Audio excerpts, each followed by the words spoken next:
Good evening, ladies and gentlemen. I want to welcome you to the February 21st, 2022 regular scheduled meeting of your Board of Commissioners. We will start the meeting with an invocation by Pastor Chris Burns from the Draper Pentecostal Church in Eden. And then that will be followed by the Pledge of Allegiance that will be led by Bonnie Perguson. So, Pastor Burns, if you would come down and everyone join us and stand, please.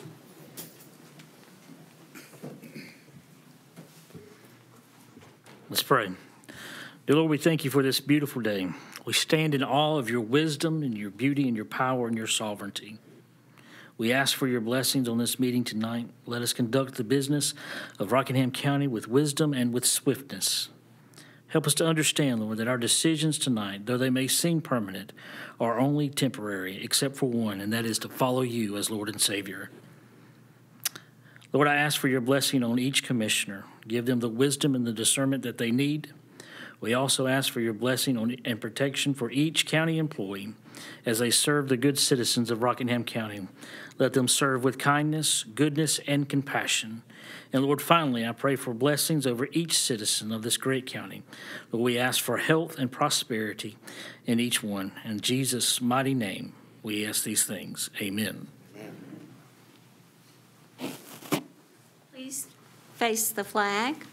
I pledge allegiance to the flag of the United States of America and to the republic for which it stands, one nation, under God, indivisible, with liberty and justice for all. This is different. This is the old one. Thanks both of you for helping us out with that tonight. Then, ladies and gentlemen, we work from an approved agenda. Gentlemen, you've had a copy of this agenda for approximately a week. Do we have a motion to approve the agenda or any modifications thereto? So moved. Motion by Commissioner Richardson. Second. Second by Commissioner Powell. All in favor, let it be known by the sound of aye. Aye. I know our clerk is not here tonight. Y'all have everything as far as taking notes? Good to go? Okay, thank you. Next is the consent agenda. Items on the consent agenda are non-controversial in nature.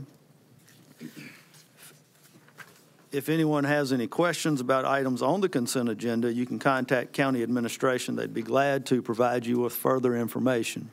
Do we have a motion to approve the consent agenda? So moved. Motion by Commissioner Hall. Have a second. Second. Second by Commissioner Powell. All in favor, let it be known by the sound of aye. Aye. Any opposed? Next is public comment. And we've got two people signed up for public comment. Before we call them down, Mr. Manager, if you would please read the rules for public comment. The public comment period shall be for the purpose of allowing members of the public to present any matter pertaining to county business or items on the Board of Commissioners' agenda. Remarks shall be addressed directly to the Board of Commissioners and not to staff, the audience, or media. The chairperson shall open the public comment period. Any speaker who wishes to speak shall approach the podium and not speak from his or her seat. Each speaker shall clearly state his or her name and physical address when he or she approaches the podium. Each person shall be allotted 3 minutes. Citizens will be allowed to yield their time on a specific topic by utilizing one more attendee's time. This will allow no more than 6 minutes. Your time will be displayed on the monitor that's in front of you over here. The time clock will start with 3 minutes unless yielded time to 6 minutes. You will hear a beep at 1 minute to alert you to wrap up your comments. If you are to yield your time or time is yielded to you, then please let the chairperson know in advance. Speakers appearing before the Board of Commissioners will not be allowed to campaign for public office, promote private business ventures, or use language of a personal nature which insults or demeans any person or which, when directed at a public official, is not related to his or her official duties. The Board of Commissioners may accept written comments in lieu of oral statements. Written statements can be delivered to the County Manager's office. Mr. Chair. Thank you, Lance. First is Miss Lydia Craddock.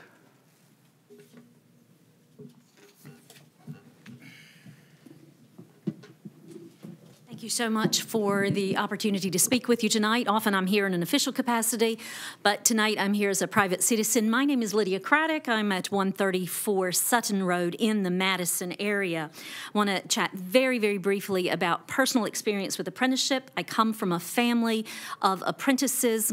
Both of my parents were first-generation apprentices and first-generation college goers. So this is very dear to my heart. I had the opportunity today to speak with some state legislators regarding next year's funding. We did not receive the funding for ETWI, that is the, started to say Eternal Network for television, but that is the Eastern Triad Workforce Initiative.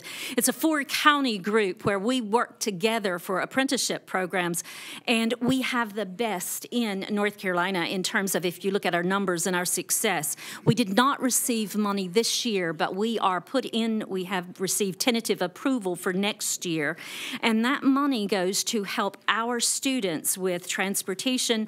It helps with marketing our message, and it helps with needed equipment that's not covered by other budgets in our area. My reason for talking to you about that is because you touch many of our state legislators in many different ways, and I wanted to make you aware that that funding will come up again for some discussion this next year. So if you could be supportive of that, we would like to ask for that. I would like to ask for that support because we do have a growing workforce demand. Your economic development team is doing a phenomenal job bringing in new companies looking for new employees, and so please, we would ask you to support that conversation that would help us with funding with an apprenticeship program to help meet those workforce needs. But I would also like to ask you to support anything that will continue to expand our broadband in our county. I know we have things going on with Spectrum, but it appears that there are still going to be some pockets. I happen to live in one of those. This would be a great boon to any students. I have students in my own family. It would be a great boon to those as they are doing college work. And then in addition, we'd like to ask you, any time that public transportation matters come before your attention, that is one of the things that I have the most difficulty helping students with. That first year is getting them to work until they've had the time to save up money for down payment for whatever car that they can afford. So I would respectfully ask that anytime any of that comes across your desk, if you would provide any type of support that you can for those 3 items, we would appreciate it so much. I would appreciate it so much. And I thank you for the opportunity to address you, and I thank you for the trust that you've put in me in other areas. Thank you so much. Thank you, Ms. Craddock. And we thank you for all the work you do with the Rocket Top program and the apprenticeship. Next is Miss Lisa Harris. Derek, he's looking for blind spots.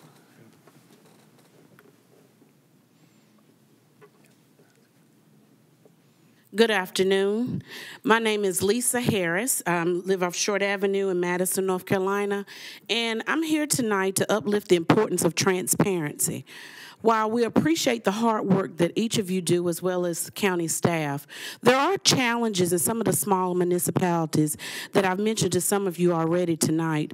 Being able to access alderman meetings should be equal around the county, and I'm asking you to ask staff to work with other municipalities that are not televising their alderman meetings and their city councilman meetings. Not all counties are doing this. I also ask you to work more engaged with some of your other elected bodies, such as the Board of Elections. The controversy centered around the Board of Elections. While it was an area that I felt that the county could have engaged a little bit better with the Board of Elections. Usually when you have new boards and you have different changing of the guard, so to speak, you build relationships from the very beginning, and it shouldn't have taken this long for something like this to be on the agenda. I get it. I've read all the notices and information, but my concern is being able to help the voters in Rockingham County to ensure that they need the funds. I'm hoping you'll dig a little deeper and not just move funds all the time. Think about what can we do so we won't have to come up with this again. I ask each of you to just consider what are we doing as a governing body to ensure that all residents, seniors, people impacted that do not have transportation, making sure that they have accessible ability to all the voting polls. And I was quite concerned in watching your last county commissioner meeting that you had public comments. I asked you to look at how you've got that structured, because there were several people that sent emails, but the clerk or no one here read it aloud. So us watching by Zoom, we couldn't hear anything that anybody else aired or shared by just saying we're going to put it to record and just put it part of the notes for each of the county commissioners. So again, I appreciate the work that each of you do. I ask you to also consider when you have liaisons working on organizational groups such as Piedmont Regional Triad Council, that you make sure that the county is being balanced as it relates to opportunities for citizens to be able to access grants for our weatherization and rehab grants for our seniors, as well as people impacted by poverty throughout Rockingham County. Again, thank you for what you all do, and we greatly appreciate you representing our county. Thank you. Thank you, Ms. Harris. That concludes the public comment section of our agenda. Next, we have the public hearings. First public hearing is zoning amendment, rezoning from RP to NCCD. And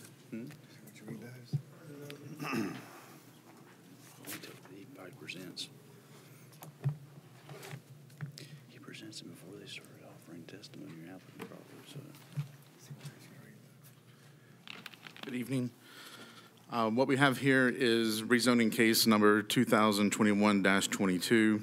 It is a request for a zoning map amendment from residential protected to neighborhood commercial conditional district. This would be located at 7274 North Carolina Highway 704 at Case Road, plus or minus a mile from Stokes County. It's in the Madison Township. This is a conditional rezoning, and at the November 8th, 2021 Planning Board meeting, they had a unanimous vote of 6-0 to recommend denial of the application. Here's a vicinity map. Here is the current zoning map of the area. You'll notice that there's quite a bit of RA, RP in the area, but there is also some light industrial within less than a half a mile of the area. Here's a little bit further zoomed out so you can see how close we are to the Mayhead and Madison areas. Here's an aerial water feature map. Oh, sorry, future land use map, sorry. This is in the O2 class, which is characterized by rural land class. The planning board did feel that this did not meet the qualifications of the land use plan, and that's why they recommended denial. And we have a site sketch. And I'll entertain any questions if you have them, now or afterwards. Go back a couple slides for me, please. Yes, sir. Say when. Yeah, that's fine. Yeah, keep it right there. All right. Mr. Chair, I think I may have some questions, but I'd like to reserve those till after we've had the public comment section from Mr. Morris. Would that be fine? I think that's fine.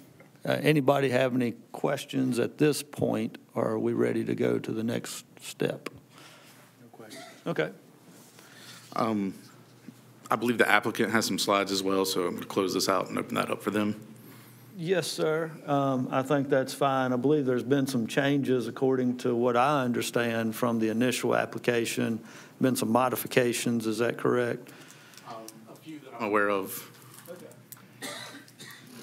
Mr. Chairman, Yes, sir. I don't think he's supposed to present until public hearing, right?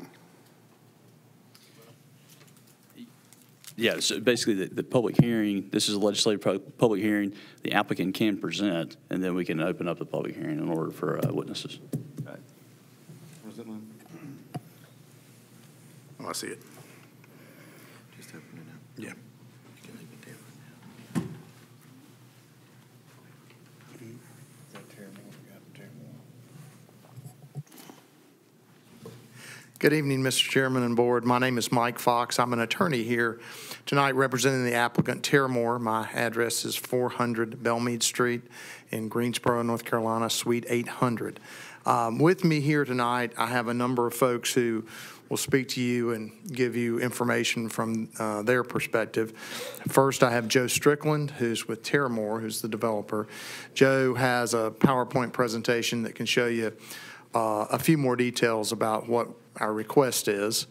Then I have Dion Brown. Dion is a licensed traffic engineer in North Carolina. We've asked Dion to look at any of the potential traffic impacts on this site. She's studied it, and she will tell you that in her opinion, there's no adverse impact to safety or degrading of the traffic in this area from a use of this nature. Next, I have Justin Church. Justin is a North Carolina licensed civil engineer. Justin is the engineer that has done the site plan, and Justin can talk probably more accurately about the changes to the site plan that we've made in request to some of the questions that were raised. And finally, I have Amanda Hodier. Amanda is a professional land planner as well as a licensed attorney. And Amanda's going to talk in more detail about your future land use plan, the types of uses that are contemplated, and this particular use in general and where you see it and what potential impact it may be. We believe that the requested use is an appropriate one in this area. This type of small neighborhood serving retail you see in rural areas, and this is not just a rural area with just farms. There is some commercial up and down the road here. There's a gas station with a convenience store not too far away, and of course you saw on the map you're not too far away from the town limits as well. So and these are the types of uses that you have seen historically over many years, even going back to the old country stores, even before they sold gas. So we believe that this is just the new iteration of that. It serves as a convenience to locally, serving our local residents as well as folks who just happen to pass by. And as Mr. Strickland will tell you, this company's committed to making this fit in the community, and they'll work with the board and the community on the facade, how it looks, the layout, et cetera, screening, the lights, all of those things we're willing to work with the community and the board on in that regard. And last but not least for me at this point, I would note that your staff has recommended approval of this request, and so we appreciate that, and I thought they did a good job in their analysis. So, any questions for me before I bring up Mr. Strickland? Any questions for Mr. Fox? All right, thank you. Thank Joe? you.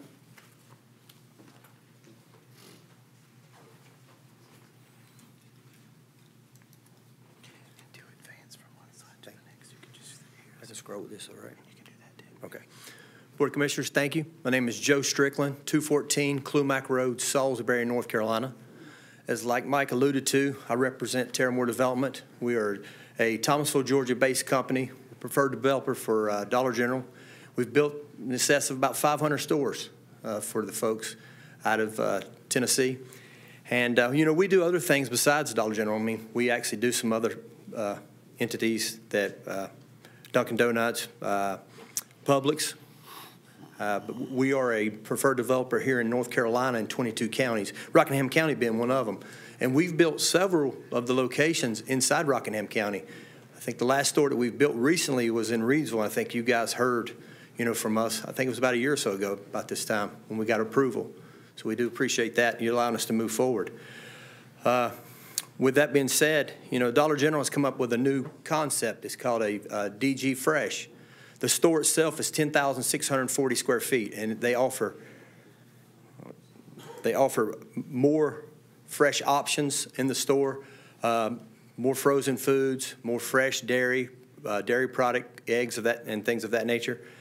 This site is estimated to have an annual income of about $1.2 to $1.3 million in sales, which will be shared with the state of North Carolina and with Rockingham County as well. The store should employ about 7 to 9 full-time and part-time employees. We will actually take advantage of local contractors and local distribution companies as well to stock the store and provide the essentials needed for the store as well. Can you guys hear me good? Yes, sir. Okay, thank you. I was talking about the DG Fresh prototype that they've vamped out. I don't think you guys have seen one yet in the area, but like I was talking earlier, the store itself is about 1,500 square foot larger, the footprint of the store.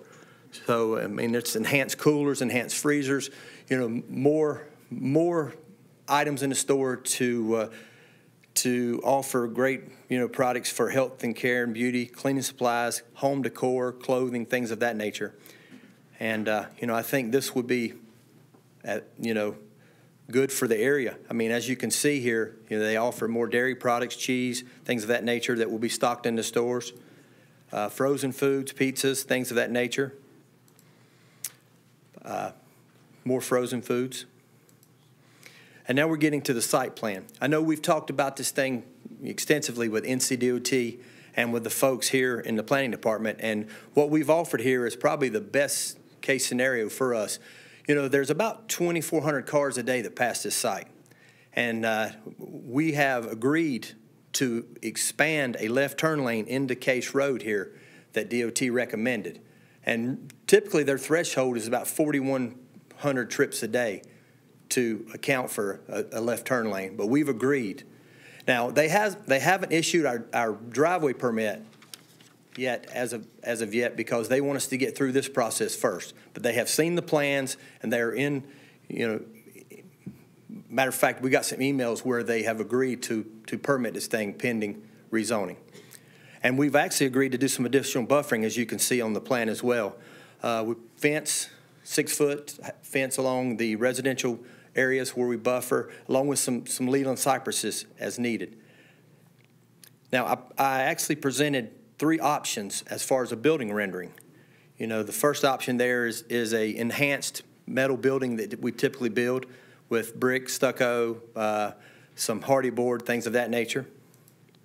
The second one is all hardy, except for the bottom wainscot, which is a little bit of masonry. And the third is my favorite. I mean, it's our new prototype. It's a wooden prototype. It's got shingle roofs. The exterior will be hardy. I mean, it's a really, enhanced building, honestly, and it actually fits into the neighborhood. I mean, it looks more like a residential structure, honestly. And I think you guys have seen one of these out in Summerfield that we built. I think that was part of rezoning we had several years back. So I think you guys have seen one of these deals. The reason, I know we hear a lot of this from our different folks, why another Dollar General? Well, Dollar General tasked us to go out and find areas that's underserved, and we feel like this area is very much so underserved. They give us some credentials that we have to abide by. I mean, traffic, rooftops, traffic generators, things that will generate folks to come and shop at this store. And we feel like, honestly, the location we've identified here on the corner of Case Road will be a great acquisition for us as far as the Dollar General. And I'm here for any questions. You didn't mention the fresh fruits and vegetables. All the questions. Okay, Mr. Richardson. Hi. Where do you get the goods that you sell in the Dollar General store? Where do they come from? Well, I mean, like a lot of stuff will come in on trucks and trailers from the distribution centers, but like Lay's potato chips, Pepsi, Coke products, any type of things that are fresh, readily, or come from local distribution centers here in Rockingham County. Yeah, what percent do you think will be locally supplied rather than in those very nice Dollar General trucks? Well, I'm ashamed to tell you, I don't know that I can answer that, but I would say it would probably be better than 45%, honestly. Would you talk to me a little bit about the Dollar General model? How many stores do they want to have? I understand Dollar General has more stores in the United States than McDonald's does. Well, I mean, our threshold's typically about 5 miles in each direction. But, I mean, in today's environment, Dollar General is really taking taking the footnote that, hey, we want to compete with the mom and pop. We want to be the general store in the neighborhood. And that's what they're looking for. I mean, that's why they've come up with this new concept to offer more goods in the store. And I think that's the direction they're going. I mean, you know, I know you're going to hear some folks, oh, we got a store 3.5 miles away. But the trade area is what they consider a marketable area. And they analyze that from Tennessee. And, you know, they give us a thumbs up or thumbs down when we give them a location. So, I mean, they've analyzed this, and they feel like that, honestly, that it would be a win-win for the community. You say the area is underserved. You got any numbers to support that? I mean, there's only, I think, one gas station, I think it's Lonnie's, in the area. I mean, you have to go 3.5 miles back to town. So, I mean, for us, I mean, that if you do it 3.5 miles each way, that's a 7-mile radius. I mean, so, I mean, honestly, I mean, I think that's where. Yeah, no offense, but Yeah. I don't have to cross the diameter. I just have to deal with the radius.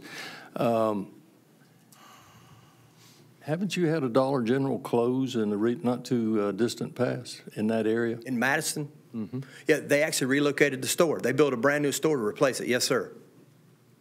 They sure did. T. Cooper James out of Greensboro built the store. Do you know how many houses are within a mile of this store? How many households? You asked me a question I can't answer. Okay.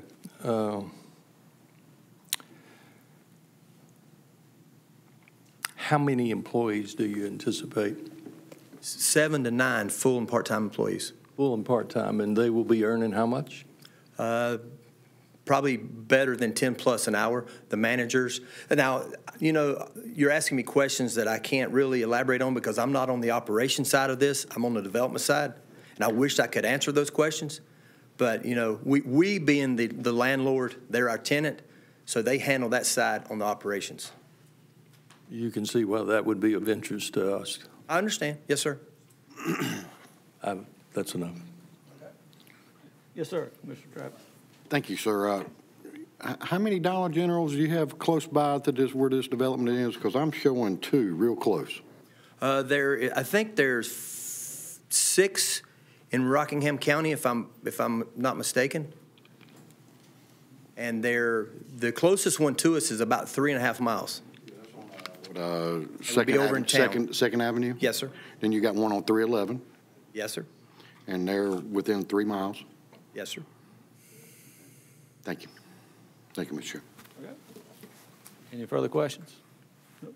Okay, thank you. Thank you, Jeff. Mm-hmm. Dion?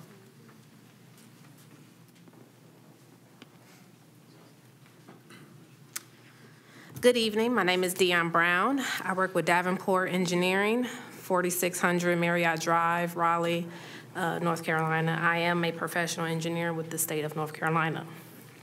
I conducted a traffic analysis of the area in this for this Dollar General. It is in my professional opinion that this land use will not cause any traffic impacts or safety issues. I have contacted NCDOT for their concerns. They expressed no concerns, but we did do a crash analysis as well as capacity analysis. Just for background, there is a total of 6 crashes between Case Road and Cardinal Road in the past 5 years, which is very low.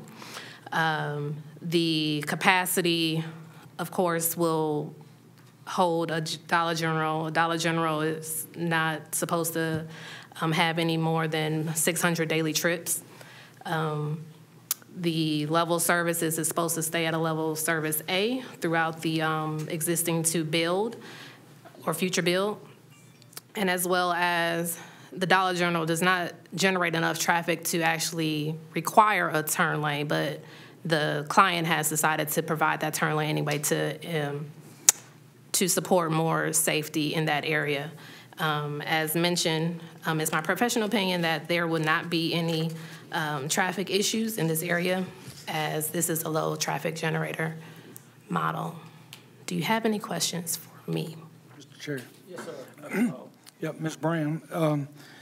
You said a level of service A. What does that mean? So the HCM, Highway Capacity Manual, grades the intersections, roadways from A to F. And A is the best, F, of course, is the worst.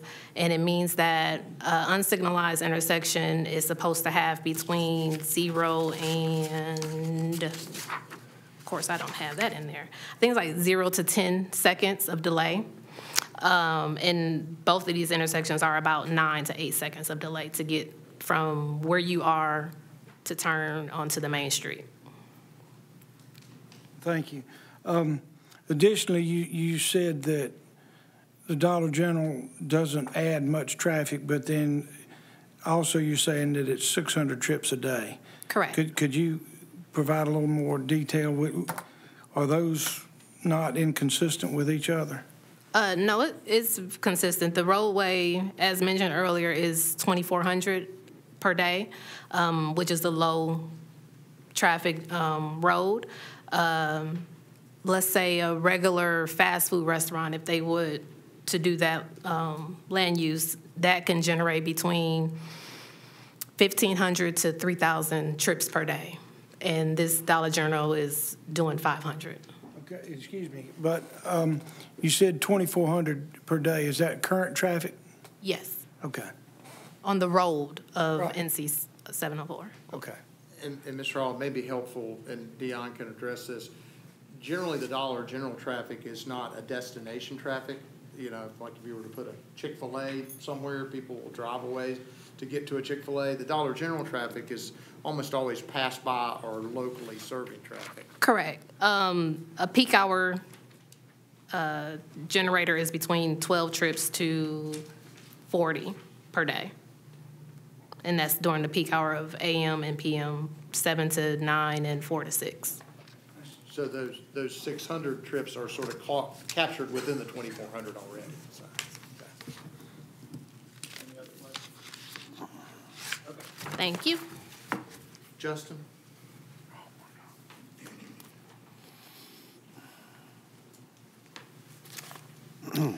Good evening. My name is Justin Church. I'm a licensed civil engineer in the state of North Carolina. My address is 1520 Meadowview Drive in Wilkesboro, North Carolina.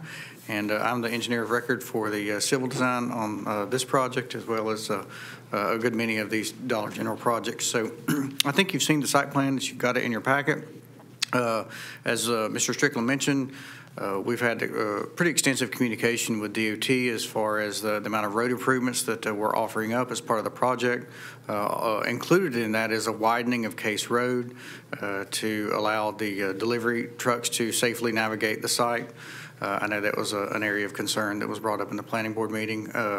We've also proffered up additional landscaping. I think Mr. Strickland alluded to that also, and you probably see that in your site plan. So outside of that, we worked pretty extensively with the planning board, or with the planning staff as well, to make sure that we're going through all the elements of your Unified Development Ordinance and meeting those criteria. We feel like we are, and I feel like that staff would consent to that as well. And so I'd be glad to answer any site-related questions you have. Any questions? All right. Thank you. Amen.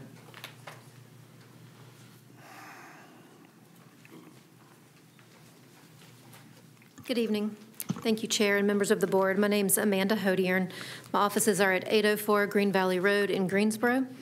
And Mike asked me to be here tonight just to talk a little bit about the planning principles at work here. This is a more nuanced case from a planning perspective because, of course, this is a rural area. It's largely residential, and yet the land use plan has identified that it can be and sometimes is appropriate to introduce some non-residential uses there. So the question becomes, how do we do so appropriately? And when can that land use be compatible and be appropriate to an area that we all agree is and shall remain rural? Because as we all know, even if you live in a rural area, even if it is largely residential, there's still basic community serving needs that need to be addressed in all parts of a community. So this is really what this case is about. As your staff has indicated, your land use plan designates this area as O2. And I won't read that to you, but in summary, that means that it is relatively rural. It's generally residential zoning, but it does acknowledge that small-scale, non-residential uses can be appropriate, commercial uses, neighborhood-serving uses. So this request before you tonight directly meets that call. It does so in two ways. It does so by being appropriate in scope and scale, and by being customized and tailored to mitigate any impacts and to be compatible with this nuanced location. So to dive into that a little, the first thing we need to look at are some broad-scoped planning principles. If you're going to put a use like this in a largely residential area, you want to be careful about where you put it. And planning strategy tells us, obviously, let's start with our basic premise. It's widely accepted that all parts of a community need some commercial uses. We all want to be able to pop into the store on the way home and grab a carton of milk, or grab paper plates for our kid's birthday party that we forgot about, what have you. There's going to be all kinds of needs for some reason that you don't want to have to drive to the Walmart or the Target or Publix or what have you. So if we start with that premise, then you look at where is that appropriate? And where we want to put those are in areas where the infrastructure is already there to meet that need. So you want to be on a well-traveled thoroughfare. You want to be on an intersection where you have more opportunities for ingress and egress. You want to be at a place where you're not trying to pull traffic away off the travel route that it's already on.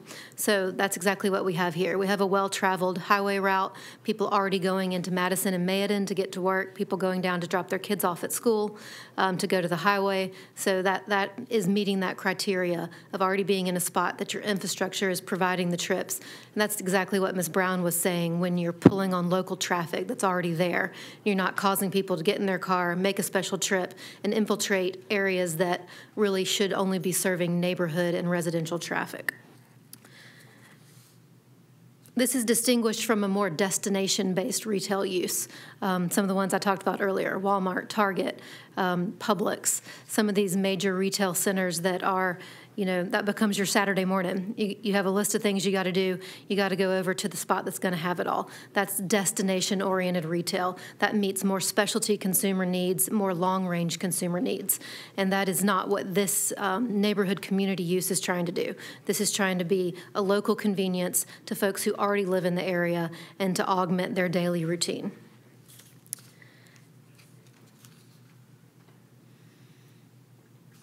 By focusing our neighborhood uses on these locations that already have the infrastructure and already have the travel capacity, that keeps you from having to make new infrastructure investments to extend this into your rural areas, because again, the goal is to keep rural. So we don't want to have to extend beyond the already well-traveled corridors. It also allows you to prevent ad hoc and pop-up code enforcement type issues perhaps that can develop when a neighborhood doesn't have its basic needs met. The second way that you get this nuanced land use to fit in an area like this is through conditional zoning, and that's the platform that you're being offered tonight. You can achieve compatibility through specific conditions that are narrowly tailored and customized to meet the specifics of an area. So this is how you can go about introducing a new commercial use in an area that is largely residential and still have an opportunity to mitigate impacts. You've heard in the site plan discussion about buffers. You've heard about lighting control. You've heard about turn lanes and things of that nature. So there's all types of opportunities to make sure that you're softening the edges of a use like this so that you can insert it into an area, meet those needs, but not make it so alarming and so juxtaposed that it creates issues. So with this tool, conditional zoning, you're getting a more narrowly tailored and customized case that allows you to achieve a compatibility that might not be obvious at first glance. Finally, I would encourage you to remember land use versus site plan, or land use versus end user. Tonight's case, of course, is about zoning. It's asking you to look at whether or not there is a way that it's appropriate to introduce some basic neighborhood services and goods to this community. From there, of course, you've got a lot of other steps that have to happen with site planning, with TRC reviews, with NCDOT permitting, and all the other state and county agencies.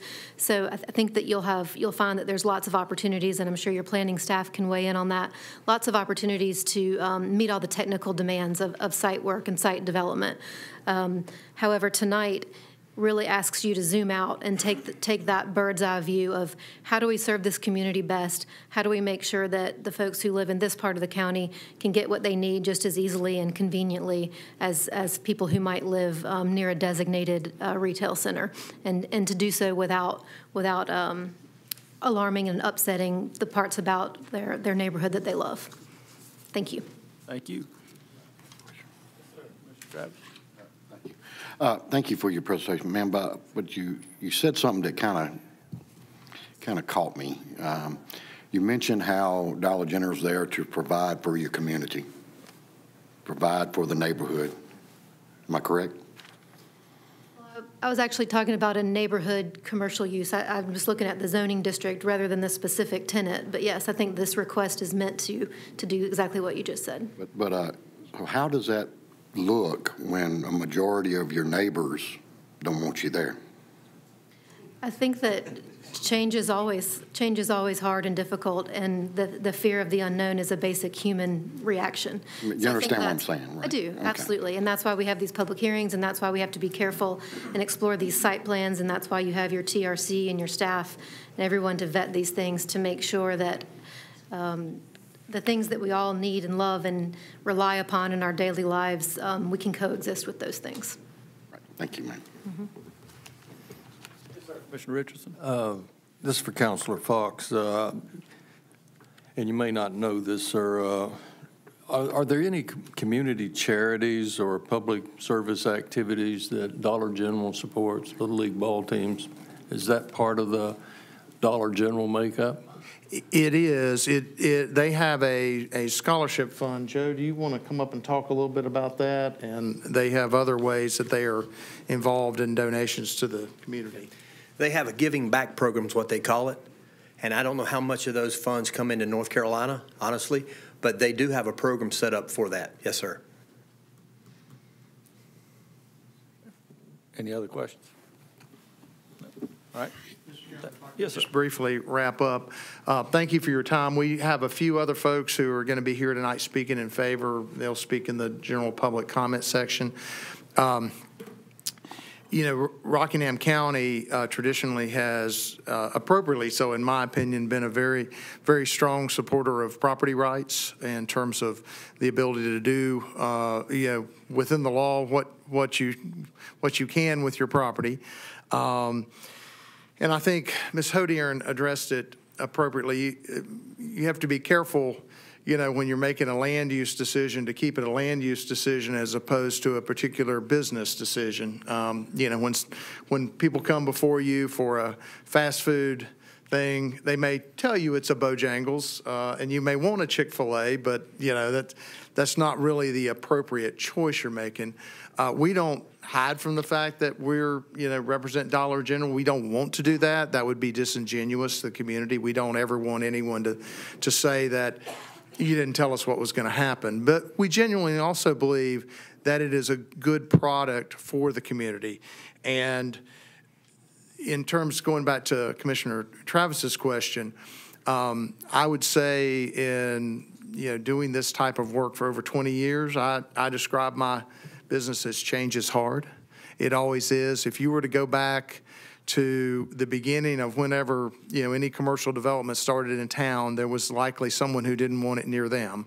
And then over time, they used that gas station, they used that drive-through, they used that, you know, fast food, you know, and even the things that are more challenging for communities, if you're trying to site a fire station, you know, where there might be sounds in the middle of the night. Those are, you know, obviously different community assets, but it's a decision that this board is charged with. We feel like that your land use plan, you know, allows, you know, for this small neighborhood serving type business. And we don't view this as any different than what's already existing there with the local gas station convenience store, and would encourage you to look at it the same way as if someone was coming in like that. You wouldn't, this board, does, I'm sure, doesn't want to be a picker of winners and losers in the economic field in terms of between businesses. And we feel like that this is a good product. It really, the way that Dollar General has changed their product to have more fresh fruits, fresh vegetables, frozen foods, it really is closer to a grocery store and does provide a convenience. Other communities where we've put these stores in have been very pleased with them. And so we feel like it is going to be a benefit to the community and would appreciate your consideration in terms of looking at this. I'm happy to answer any other questions. Thank you. Then, Mr. Morris, if you want to read the procedure at this point, that'd be great. Thank you. The rules regarding procedures regarding public hearings. All those desiring to speak at today's public hearing will have registered at the located at the rear entrance of the commissioner's room. The chairman will establish time limits for speakers based on the number registered. At this time, the limit is 3 minutes per speaker. You may yield your time for a total max of 6 minutes. Speakers will be called in the order in which they registered, unless otherwise directed by the chair. Each person should state his or her name and address for the record prior to beginning his or her remarks. A speaker will address only the issue currently being heard. All speakers will be heard before any rebuttals are recognized. All comments should be addressed to the board. Appropriate polite conduct is expected. Anyone indulging in personal attacks, shouting, or other disruptive behavior will forfeit their right to speak, and if necessary, asked to leave the meeting. Mr. Chair.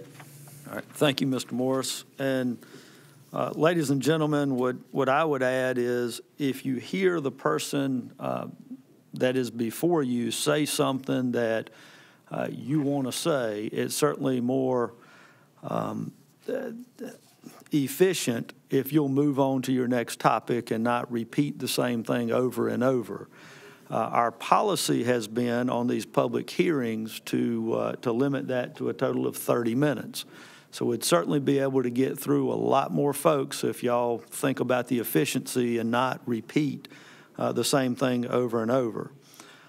So with that, the first person, I'll open the public hearing, and the first person to sign up is Debbie Miller.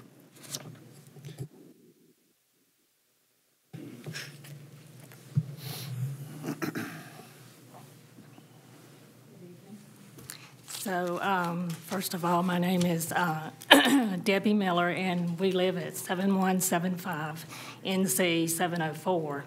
And so I think I have talked to most of you. I called, and thank you for calling me back. I really appreciate it. We bought that home like 46 years ago. And, we wanted that to be our forever home. And it's in a rural neighborhood. We've raised our 3 children there, and we want to stay there. I personally am not opposed to a Dollar General. I shop them, but I enjoy going to Mid-End or Madison to get it. But as I've expressed to you, our problem is the location. And I have some pictures of that curve and it's right there at that Cardinal Road, and you'll see a picture. So not only the additional noise from 40-foot trailers, pollution, lights, this is a dangerous intersection.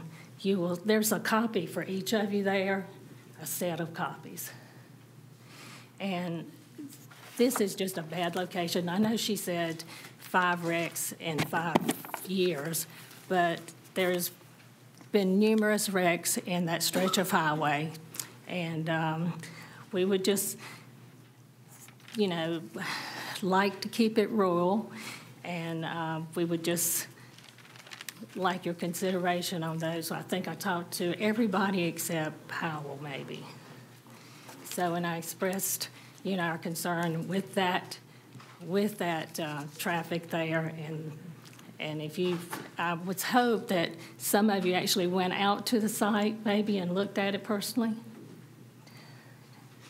I know Mr. Hall said he might. All right, I appreciate it. Well, again, thank you for your time. Thanks for calling me back. Thanks for this. And we really appreciate it if you will vote again with the Planning and Zoning Board to deny this application. Thank you. Thank you. Bubba Stewart. I give my 3 minutes to Sharon Ellis, E-L-L-I-S. Okay, thank you. Gray Ball. Oh. So I stay. Do I come up or wait? If he gives me his time. We've got you a little bit further down, but that's fine. Go ahead, Miss Ellis. Yes, ma'am. My name is Sharon Ellis. I live at 188 Ryerson Road, Madison, North Carolina. I think my mom handed you guys the petition that she got together as well, and so you'll see that it's quite a bit of signatures, handwritten signatures that are mostly they're concerned citizens and all the neighbors in that area that are opposed to this on 704 and Case Road. I want to speak again about the O2 land class. As it was mentioned before, it's described as a single-family rural residential area. The O2 land class is the most protected land class next to conserved land and parks. Just like the lady mentioned up here just a minute ago, there is some allowances for commercial entities, even in the land, the O2 category. One thing she omitted when she referenced that, it goes on to say commercial land uses might be appropriate in the O2 land class where former commercial but vacant buildings exist. And this, again, is not the case here as they're looking to actually build. If you'll look, around, most of the folks here in this building are neighbors on 704 and Case Road that are in opposition of not necessarily a Dollar General, they're in opposition of a retail store such as this Dollar General to be put there for a multitude of reasons. We are not underserved. We have Lonnie's Texaco, which is 0.8 miles just up the road. He sells household groceries, gas, your normal convenience store items, but in addition, groceries, produce, small household items. If you can't get it at Lonnie's, I assure you the neighborhood, the community, they don't mind driving 3 miles into town to get any other necessities, the birthday card or the birthday present, as they mentioned. In addition to that, we have 5 discount stores, $5 discount stores in a 5-mile radius, 2 of which are Dollar Generals in Madison and Medan, and they're 3 and 4 miles away. Again, we're not underserved. The neighbors, they don't want this. They don't want this commercial site in the neighborhood. They would prefer to drive into town. The Planning and Zoning Board unanimously denied the application to rezone this parcel of land, and I'm asking you today to please uphold that decision already made and deny the request for conditional rezoning. If you approve this request, despite the Planning and Zoning Board's original unanimous decision, despite the guidance outlined by the land use plan, and despite the overwhelming lack of support from neighbors and county citizens, it sets a precedent for Rockingham County. It sets a precedent that this land use plan that we should be following and protecting this particular parcel of land, it means that this doesn't really matter after all, and that any parcel of land aside from conserved land is fair game. Thank you. It says that my residential protected neighborhood, also under the O2 land class, and many of yours as well, also can be the next location for a conditional rezoning and the next commercial retail business, such as the Dollar General. I want to thank you for your time and your consideration and for representing your constituents. Thank you. Thank you, Ms. Ellis. Gray Bowles.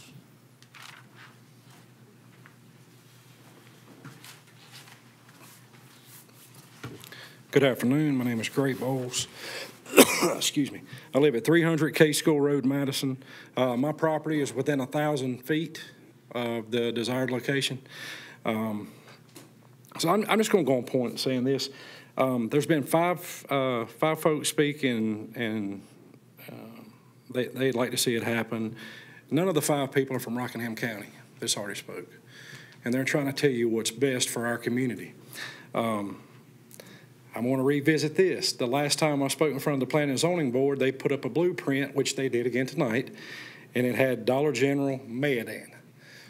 So once again, they don't even know the community that they're wanting to put it in. It's actually a Madison address.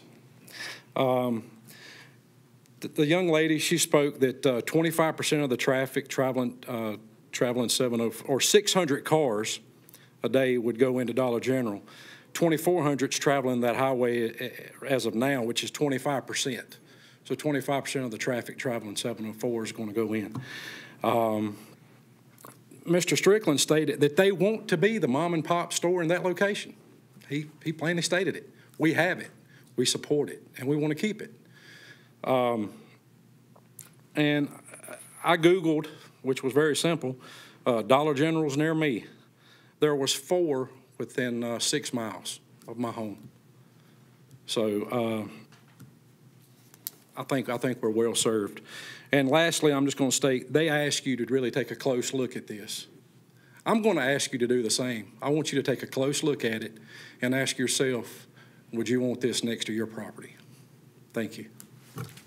Thank you. Next, it's Johnny, and I'm going to guess Dotson, but it may not be right. Starts with a D.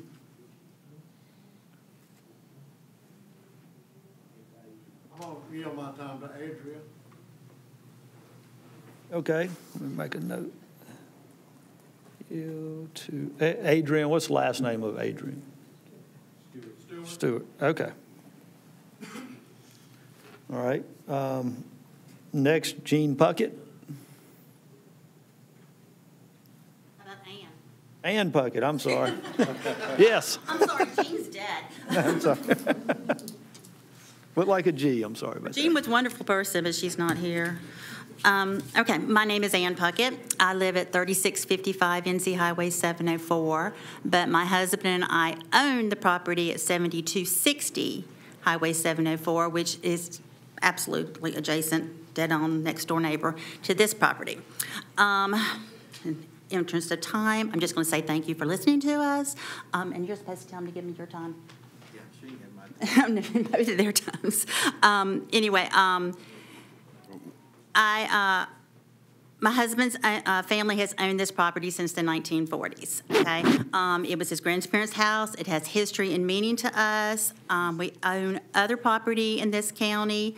My family's here. My children are here. My grandchildren are here. I just buried my child. He is here. We are vested in this community. I've been accused of not caring about Rockingham County, and that is absolutely not the case. We market Rockingham County as the North Star. We're special, okay? We highlight our historical small towns, as well as our many parks, lakes, and rivers. We're a place to slow down and enjoy life. And I, for one, think that's pretty special and is to be treasured. Get away from the fast-paced life and continuing to embrace the vision that we have and that we market for Rockingham County. I'm fully aware that property owners have rights. Okay, Miss Collins and her ex-husband bought this property as an investment property. They bought it knowing it was a residential protected property, the most restricted class there is. And I do not feel that her rights to sell this property should supersede the rights of the rest of us to enjoy our properties. And while I do not live there, as I said, it is special to us and our family. Adding a commercial building of any kind at all in a protected area should only be allowed if it serves a purpose. They're trying to tell us it's a mom and pop store with groceries. The new Dollar General, my husband loves those $5 coupons. He's there every Saturday. There's no fresh fruit. There's nothing like that in there. The small size, you could put 10 Lonnie's groceries in there. So it's not a small size. It's not a country market. It doesn't serve any purpose for us, and I'm just asking you as people who are elected to represent the citizens of Rockingham County to look at this and what is best for our county, not as what is best for the people who are developing it or are selling it. And I guess that's all. I don't know. I've got 28 seconds left, so I kind of had to go through it all. But there's going to be a lot of disturbance to the community by putting this there, and there's not an advantage to it. we have what we need in Lonnie's. Anything we need, and they talked about the traffic going into town. Yeah, it's going into town. They can pick it up in town and then come back out to the rural area where they want to live. So, thank you for your time. Thank you, Ms. Puckett. Then Adrian Stewart, and this is the person that time was yielded to. I know. You have to say it. Lance. This is, yes. Am I good? Yes, ma'am. Okay. My name is Adria Stewart, and I'm the owner of 201 Case Road in Madison. I have lived on Case Road for 11 years, and in the Madison area most of my 42 years. I purchased my property with 13 acres to raise my 2 sons, grow a garden, have room for my dogs to run, live peacefully in a rural area outside of the city limits. My property line will be within a few hundred feet of the proposed commercial development. I'm opposed to the property so far near my own for many reasons. It will depreciate the value of my property. Whether an official appraisal value is affected or not, perception of potential buyers is affected. My perception should matter also. As rural property seekers are looking for properties that have remained rural and appeal to the expectation of leaving commercial businesses in the city and living the country life. When I bought this property, that's why I bought it. I bought it to have room and a small country road where my kids could safely play and ride their bikes if they wanted to, where they could walk my dogs, where we could go for a walk safely and not have the increased traffic of a commercial business anywhere near my property. The obviously small-owned businesses in our area do not disappoint to the expected rural atmosphere. If anything, they appeal to it more. Yet a commercial business or franchise of any kind does not fit into the aesthetic of our rural community and thus compromises the value of our own property as well as setting an aesthetic that we chose to live there for. As a property owner, mother with goals and dreams for my own little piece of the country and for the future of my sons there, I do oppose this. I would note that in your own Rockingham County Visitor's Guide, and I quote, "Here you will find rural small-town charm." And I'm sorry, but I do not see that with commercial properties lining rural country roads. That is not the expectation when people come up 704 into Stokes County, which is the main reason people go up 704. They go into Stokes County, they go into Sandy Ridge, and up towards the Blue Ridge Parkway. We do it every spring, every fall. Those are the people who go up through there that don't live in our community. They don't expect to see a Dollar General sitting on the side of a small rural road. They expect to see Lonnie's, a little small family-owned gas station. They expect to see that. There's a little country church with no more than 5 cars each Sunday. You expect to see that in the country on a rural road in a rural community. You don't expect to see commercial properties. And honestly, the perception of Dollar Generals in general, because of their expansion, is a joke. As Dollar General put something up anywhere. And it's gotten, that's the perception of anyone that goes through there. This is not the country, this is a little commercial business that's popped up right here on the side of the road. That's not what we bought our properties for. That's not what we want. That's not the community we want. Thank you for your time. Thank you. Mike Wilkerson.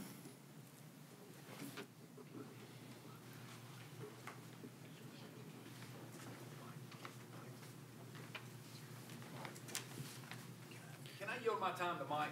Chad Nelson? I don't need it. You don't need it? Okay, thank you. I'm going to be short, and so I do have some information I'd like to give you all, please.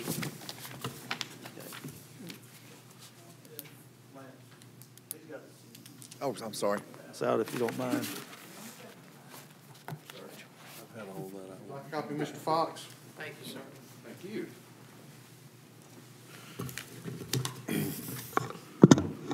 Oh, crap, I think I broke this thing.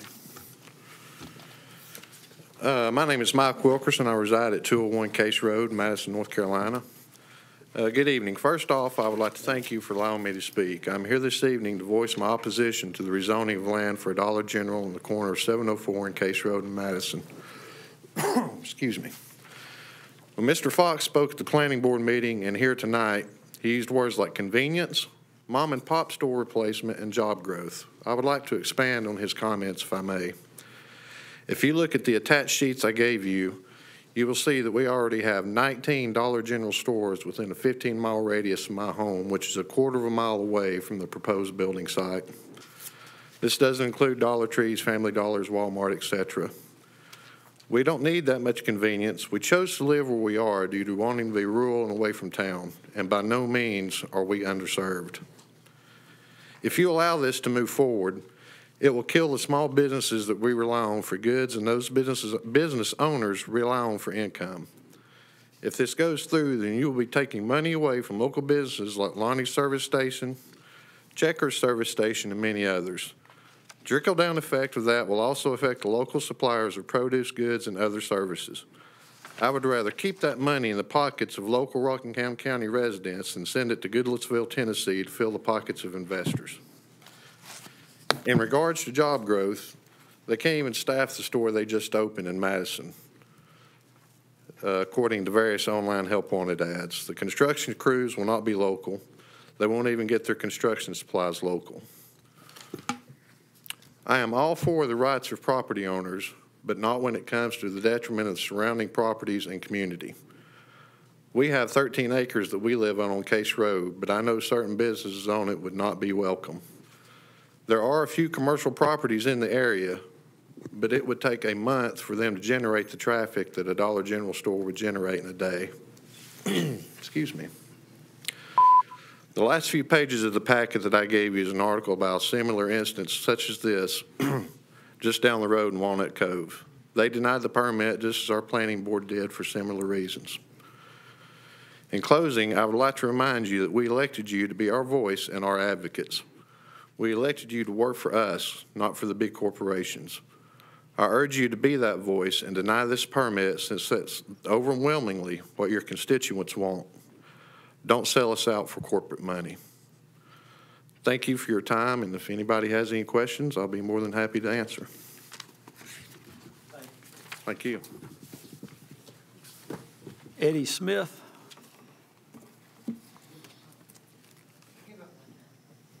Okay.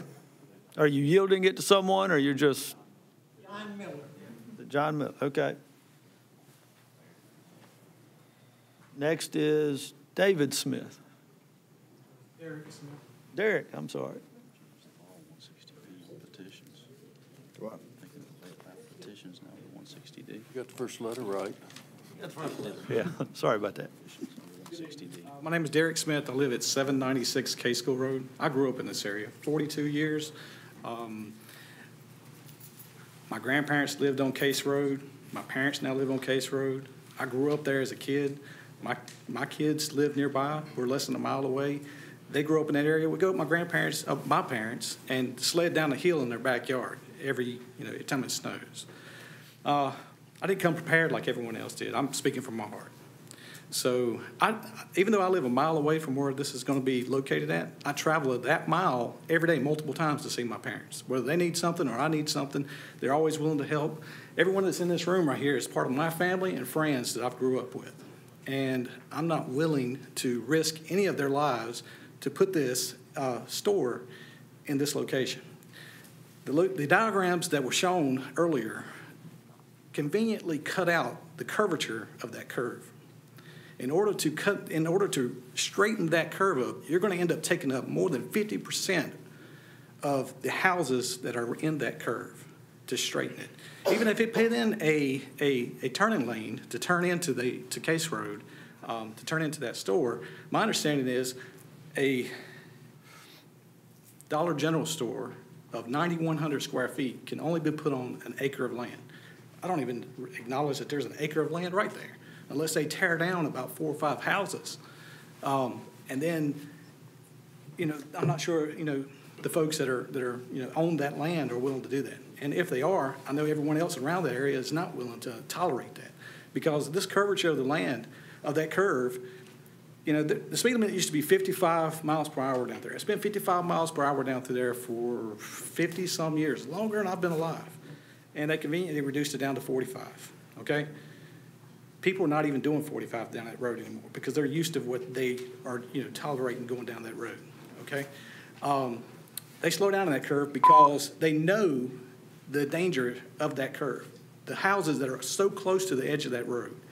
People turning out of Cardinal Road, turning left to go into the curve, which is blindsided by the trees and the houses that are going straight down 704. There's been head-on collisions there. There's been people who's died there. I know, I grew up there 42 years. So I'm not willing to, even if they beautified this Dollar General store to the 100th degree, it's not going to make, people not acknowledge that it's there when they're going into that curve. Thank you for your time. Thank you.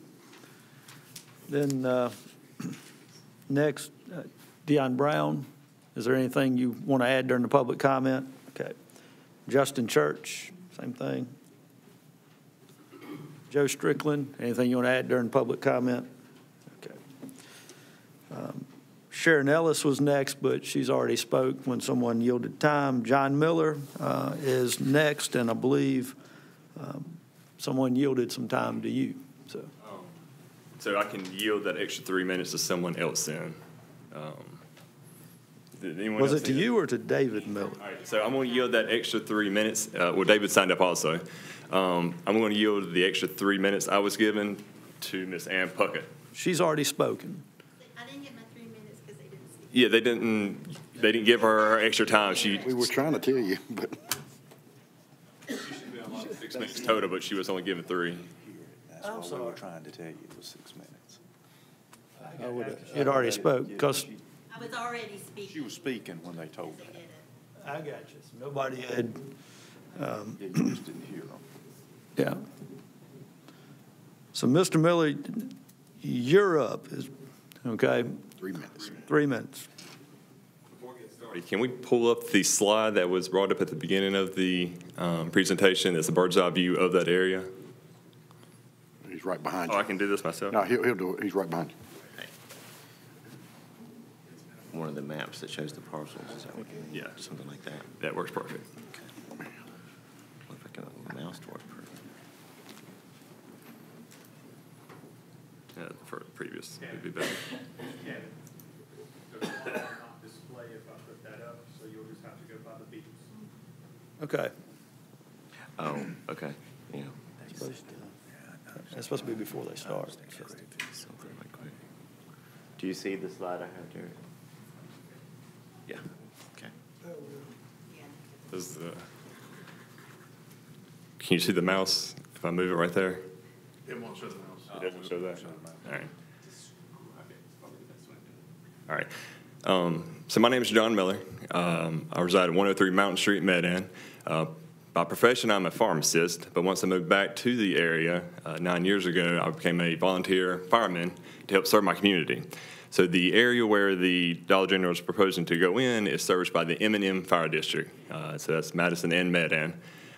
So while I'm not here representing any fire department, I'm representing my personal experience as a volunteer fireman that has responded to numerous wrecks in that area.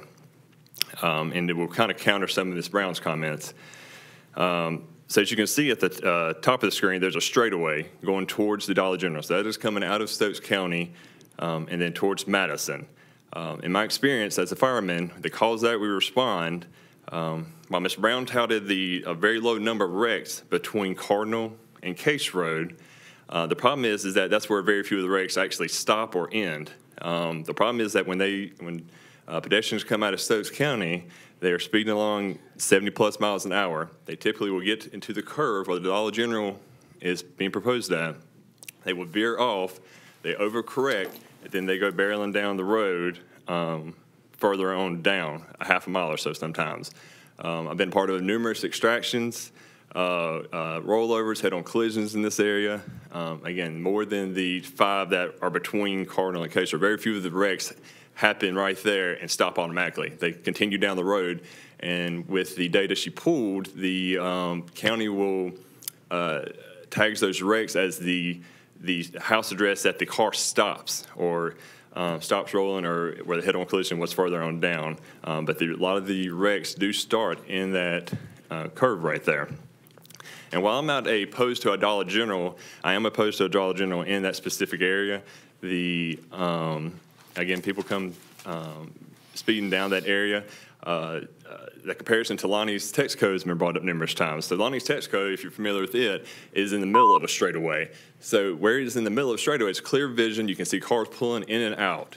Where this is in a corner, it impedes your vision coming around. You'll have more vehicles now pulling out of a Dollar General if it's there. You'll have tractor trailers trying to pull into this area. And even with an extra turning lane that's been proposed, I still believe that, in my personal opinion of being a fireman for 9 years, that it will present a danger to that area. So I hope that the commissioners from your board, that you do consider that, take that into thought, more than just the short stat line that was given between Case and Carton Road. Thank you for your time. Thank you. David Miller. I'll make them speak. Yeah, okay. Tim Puckett. I'll give my time to Ann Puckett. Okay. Well, only, I think the most you can get 6, and so. Max 6. Okay. All right. Well, come on up, Ms. Ann Puckett. You rattled me when you called a dead person up here the first time. Ones that conceded their time, are they against or for? They're all against. Okay. Yeah, they're definitely against. I just want to put it on the record, you know. Yeah. The one point I didn't get to make was that a big concern to me and to the neighbor adjacent to me, Jeff Walker, is that that land does not drain. Okay, so I am really worried about what is going to happen if they put a parking lot and a building in there, and we have all that water runoff coming down through our properties. We have very expensive sand filter systems that were required by the county for our septic systems because you can't put a traditional septic field in there. So nothing has addressed that problem. And that, to us personally, is going to be huge. And the other thing is that I really worry about the precedent of putting a commercial use property in the most protected residential area short of conservation land, what that precedent will mean for the rest of Rockingham County. As I stated before, we sell ourselves as the North Star. We're supposed to be something special, and I think what people really like about it is within 5 minutes, you can leave town and you're out there in the country and you can enjoy it. They talked about the people driving through there, taking their kids to school. Well, while they're in town, they can go shopping and they can get what they need at the Dollar Generals that already exist, or the Roses, or the Dollar Tree, or any of the other stores that are in town. So having a Dollar General out there doesn't meet any requirements for the neighborhood. Anything that we have to have, including gasoline, you can get at Lonnie's. And for them to say that they have fresh fruit at the new model Dollar General, the brand new one they just built, nothing. They don't even have the shelves stocked in there. And as far as employees, we don't have those either. So there's just really not any benefit. And there's not any benefit. I don't want to set a precedent for ruining the beauty of our county by allowing commercial use in a residential area. So, there you go. Thank you. Thank you, Ms. Puckett. Chad Nelson. My points have been made. I decline to speak. Okay, thank you. Amy Collins.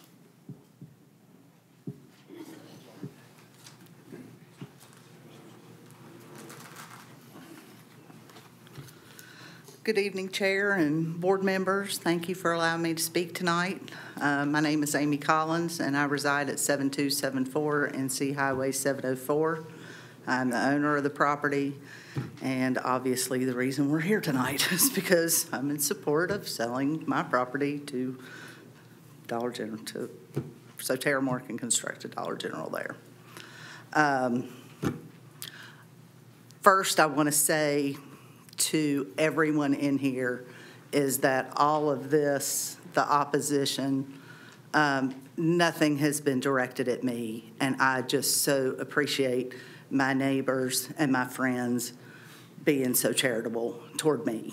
And I just want to make that public because everyone has been wonderful toward me. They're just directing everything at Dollar General, and I appreciate that.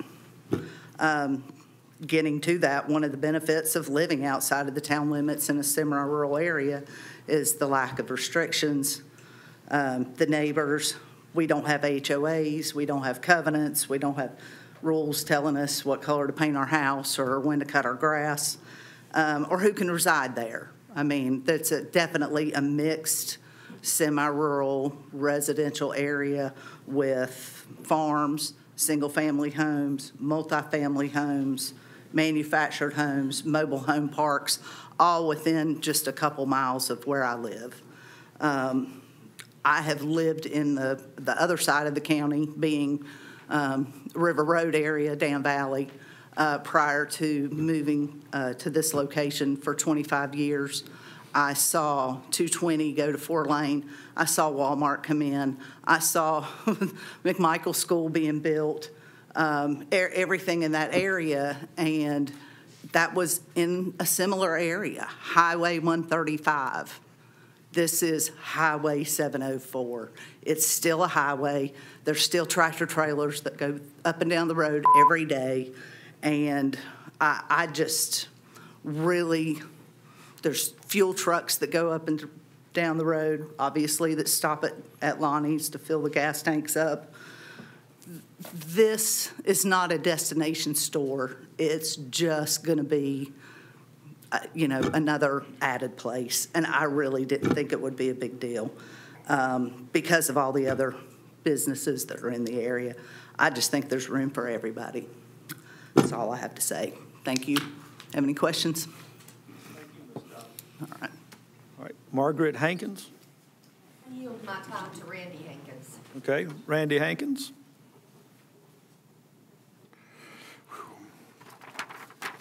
My name is Randy Hankins. I live at 217 Liberty Road in Reedsville, North Carolina. I represent Terramore as their realtor in this transaction. And my hope is to be able to shed some light on the situation so that we can kind of separate fact from fiction, so that we can kind of draw a line between emotional statements that are issued as statements of fact when in fact they're not. So if we can separate the emotion from the truth, I think would make a lot of sense. I had hoped to share a video, but I was told that I couldn't do that. But that's okay. I was told I couldn't talk about it. So I'll talk about it instead. The purpose of this video was to try and shed that light. There was a similar time, not too terribly long ago. I think Joe Strickland probably made reference to it a little over a year ago when Dollar General wished to rezone an area on Business 29 in Reedsville. The neighbors, there was a small group of neighbors, I mean, very similar to what we're seeing here tonight, that were vehemently opposed to having a Dollar General in their neighborhood for all the same reasons that we've heard exactly tonight. We heard the noise, it's going to be a problem. The pollution, it's going to be a problem. We're going to see more trash. That's going to be a problem. They're going to have light problems. So that's going to be a problem. Property values are going to diminish. All the same things. I think tonight we have heard probably close to a dozen times the name Lonnie's. People are concerned that competition is going to cause Lonnie to go out of business. That's bad. The free enterprise system is supposed to be exactly that. It's all about competition, and competition actually makes us better, not worse. It doesn't harm anyone. The the folks at the other Dollar General place were concerned about a convenience store owner there who they said, if the Dollar General comes, he's going out of business. What's he going to do then? How's he going to support his family? I'm here to tell you that did not happen. It did not harm his business. That business is still operating. You can look at Love's Truck Stop. When they came in, there were 3 convenience stores, one on each corner, and they occupied the 4th, and those 3 convenience stores are still operating today. I do not believe for one moment that Dollar General coming in there will harm this community in any way. I've also heard that the majority of the neighbors or the residents in this area are opposed. That's not a statement of fact. It isn't. And that's one of the reasons I wanted to shed light on this, was because what we did was we actually went to the Dollar General that was so vehemently opposed, and they tried to tell everybody how terrible it was going to be if we actually had it, if it actually came here. So the reality is we went there and we interviewed the neighbors that were shopping there. Tell us what you think. How does this affect you? How has this benefited you? And the number one thing we heard over and over and again was how glad they were that Dollar General was there, that it was very convenient. No different from it is in Madison-Mayodan area. There's a bunch of Dollar Generals within, the short number of miles, not too far apart. But still, they view it as a convenience. One lady says, I don't have to go to Food Lion. Food Lion's 2 miles down the road. But she didn't have to go to Food Lion. Another one said, it keeps me from having to go to Walmart. Another gentleman said, I come here every day. In fact, I had several people say that, come here every day, because it is a convenience. They view it as exactly that. And the trash, it's not there. It's a very clean store. So we don't have a problem with pollution. It's not a problem with noise. It's not a problem with lights. And it's not a problem with property values. They also were concerned about traffic. Same thing we've heard tonight. If we have a Dollar General there, we're going to see an increase in traffic fatalities. Well, first of all, whether there is or there isn't a Dollar General there are going to be traffic accidents. That has nothing to do with Dollar General. So I'd like to make sure that that's on the record. So nobody can state that as a direct result of the Dollar General, you're going to have an increase in traffic fatalities. But let me shed some more light on what Dollar General did, or I should say Terramore. When you had the Highway 29 business, they actually put in a center turn lane. Did that make that a safer area? Well, absolutely it did. But they did something else. That's a dangerous intersection right there. They're talking about the dangerous intersection here, but that was even a more dangerous intersection because Business 29 and Elizabeth Church Road come in at a very awkward angle. So Dollar General or Terramore took that peak and they donated that to the state of North Carolina so they could rework that intersection to make it a more safe intersection. They haven't done it yet, but the land's been donated to them. But there's a lot of positives, and there's not a lot of factual information that I've heard tonight to oppose it. I thank you for your time. Thank you. Then on the back of the sheet, Mike Fox, is there anything you want to add during the public comment? And Amanda Hodian. Okay, thank you. That is everyone that signed up to speak. If there's someone who thinks they signed up and perhaps I butchered their name, I certainly apologize. But if we skipped over someone that thinks they signed up, please let us know. Okay. That's everyone that signed up. So we will close the public hearing. And at this point, we'll open the floor to discussion or questions of my fellow commissioners. Yes, sir. Commissioner Powell. Marzi. Could you bring up the slide that shows the, there you go, residential protected areas. So my question for you is in the packet that we got, the OEM under number 4 land use plan, the OEM is described, the O2, I'm sorry, is described as very low density residential and agricultural uses along the undeveloped forested lands, and somewhere I saw that it's primarily a rural classification. Should, the O2 areas are intended to remain relatively rural for the next 15 to 25 years. Is that correct, what I'm reading there? Yes, sir. That's under the O2 class in the land use plan adopted last May. So my question is there ever a classification that yields itself to the residents of the county that's not ever open for commercial development? The conserved lands, I forget what the designation is, but it's conserved for natural growth, waterways, things like that. So in this case, the thing that I'm concerned about is we tend to come into residential areas and we ask to put commercial development in there, but it doesn't appear that we ever actually protect the RA or RP areas. I mean, if it's a rural area and it's supposed to remain rural for 15 to 25 years, then how can we come forward and say we should be able to put a commercial development right in the middle of that when, obviously there's a great number of citizens that don't want it. And we just spent a pile of money on redoing our UDO and our land use plan to identify areas where commercial development would be appropriate, industrial development would be appropriate, and that where the citizens of the county can live, and it would be appropriate for them not to expect commercial development to come in on them. And so I'm concerned that it does not appear to me that there's ever a case where the residents are actually fully protected under anything except what you just said, the conservative land classification. Can you shed some light on that?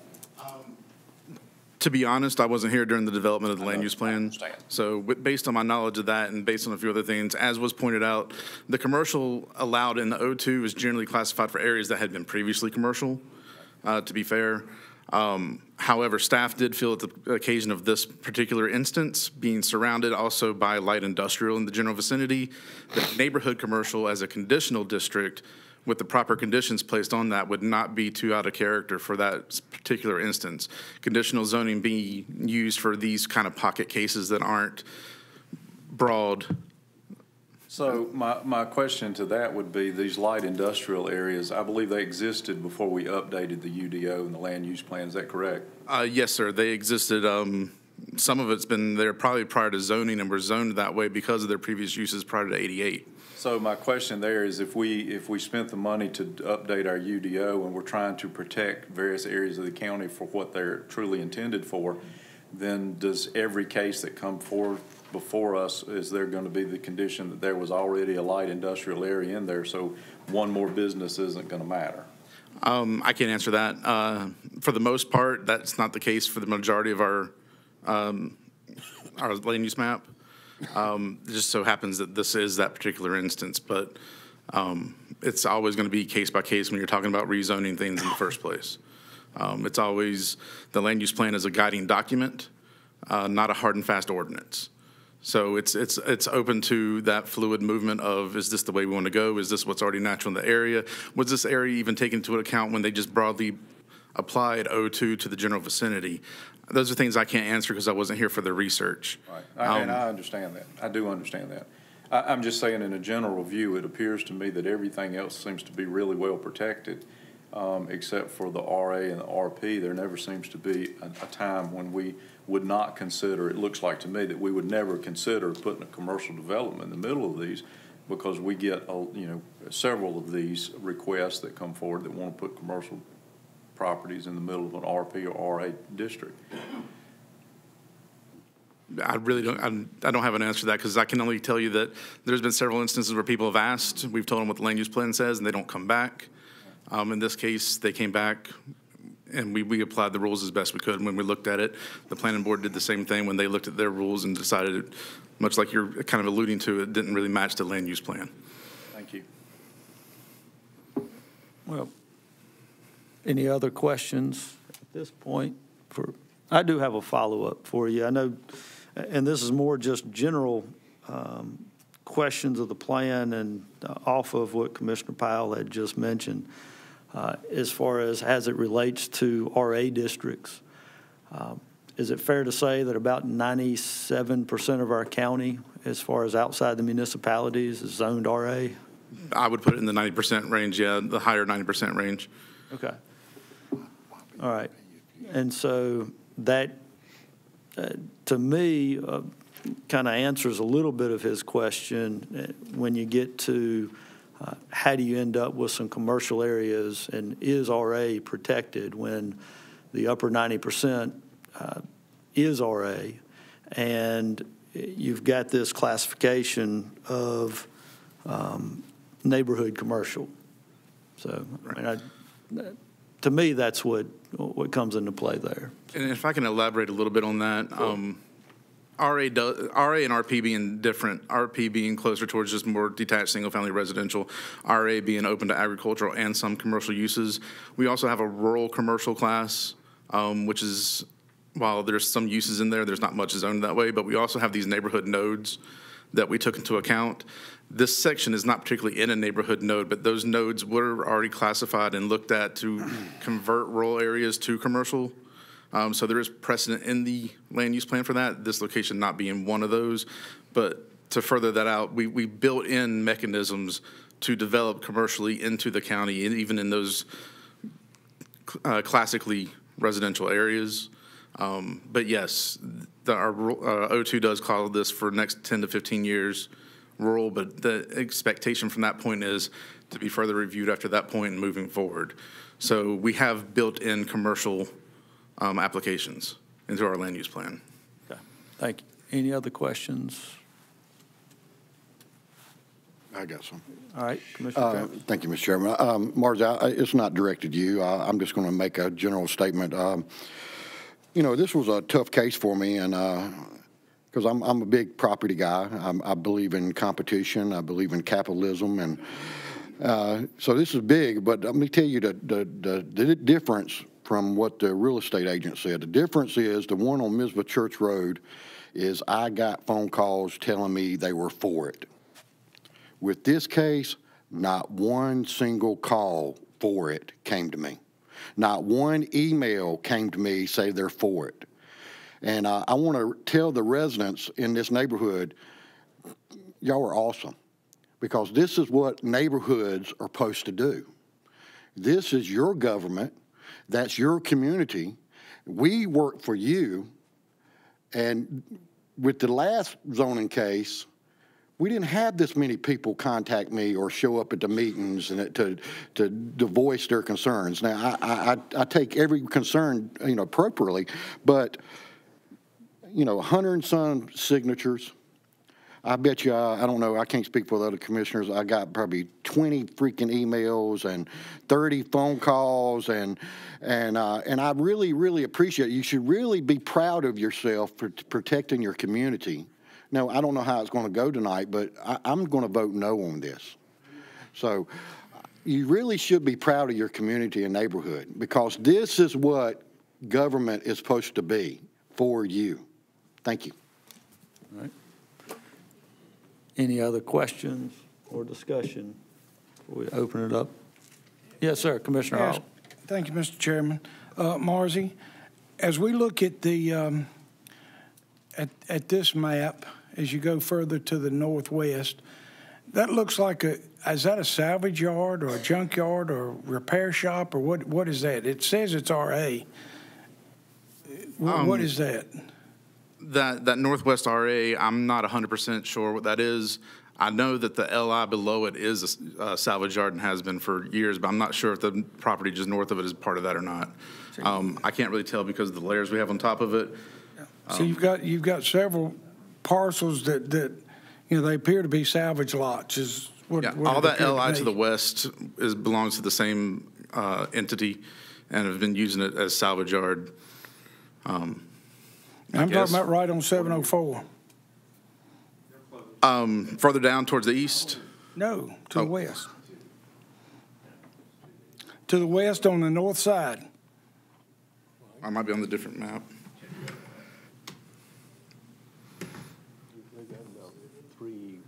Anything on that one? There's some neighborhood commercial further up, but I don't know. Okay. So is that just non-conforming use, or is that? Well, Charlie, you've got it on the tablet. If it may help with Marzie being able to answer the question, I'd.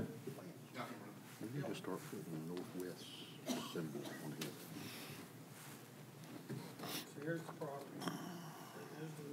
Oh, okay. You see, you got all the cars in the shop, workshop there. You got another area that looks like a bunch of cars, another shop, commercial areas there. Yeah, there's going to be a lot of nonconformities from over the years. Okay. In that general vicinity. And then down here you got a car lot, a used car sale. And again, I'll point out, certain uses are allowed in some of the residential zones, but some of them. If you would, Sorry. get back to the microphone so we'll have that on the record, please. Sorry about that. Some uses, you know, without being actually on the ground looking at everything, some things have been grandfathered in, not like in that term, but legally non-conforming, haven't been prior to zoning. Some things have developed over the years. Some things were permitted that were used to be allowed in certain zones. So without knowing the exact particulars of those parcels, I couldn't speak 100% on that. But yeah, it does look like there appears to be several legally or not legally non-conforming uses in the general vicinity, just based on the aerial map. Okay. Thank you, Mr. Chair. Yes, sir. Any further questions? I've got Yes, sir. one. And I'd like to direct this to Ms. Sharon Ellis, if she's willing to answer a question. And Sharon, I'm picking on you because you came well prepared and done your research. And I also know what you do for a living, and I appreciate your contributions to our children. Thank you very much. And here in the county. But in general, I think we've heard a lot of truths and a lot of half-truths and things that weren't so. But I just want to ask you, if you had the power to do whatever you wanted, are there any derelict buildings or autos in this general vicinity that you would have removed or covered up? Are there any what? I'm sorry? Derelict buildings or automobiles, abandoned automobiles? Yeah. I'm not sure I understand what you're asking. Any empty buildings? What sort of improvements would you make? You obviously don't think that the Dollar General is an improvement, and I'm just curious. I will tell you, I've been to this area 3 times, so I'm just curious what a resident would do with them. I mean, I just don't think that the commercial business, such as retail business in that area, is serving the community in any way, considering we have, again, the convenience store. Lonnie's, just 0.8 miles up, and then town is so close in proximity. I think the residents just prefer to keep the community as is. No retail, but garages are okay? Are you implying my dad's car lot next door? I'm not sure where we're going here. My dad does have a used car lot right next door to his residence. It's Miller's Automotive, and it has no more than 5 used cars for sale at any given time, and oftentimes it's maybe only 2 or 3. It certainly doesn't generate the traffic flow, noise, light, or any type of nuisance as a retail store would. What about the burned-out building? Just below, you're talking about right at Case School Road? Yes, ma'am. Yes. That would be great if whoever owns that would, mow that over. But again, it's not, it's been there forever. It's not causing any nuisance or added issues. Well, if it's been there forever, your county's let you down. We should have said something about it. I appreciate you going to the area. So maybe now that you've seen that, maybe we can do some work on that as well. That would be great. Okay. Well, thank you very much. And anybody that knows me up here, I've spent a lot of time and effort on economic development in this county, and I've voted for every one of these things in the past, and I thought there was very good reason.